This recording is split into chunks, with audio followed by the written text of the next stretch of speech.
Here it comes again.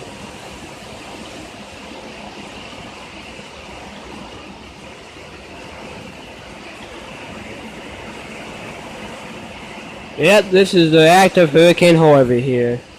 And which, by the way, as you can see, broke the plant over there.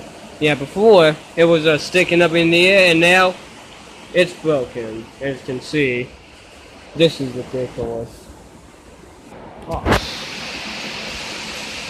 Jesus.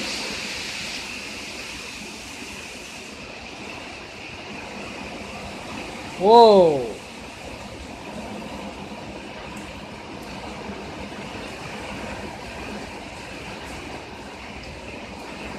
Yep.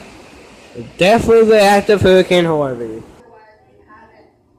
We haven't noticed anything else along this road. However, I will tell you, I found some drivers, there's hydroplanes passing. I've experienced a little bit of it as I'm making at home expecting the car just to be completely submerged in water because it was getting so high.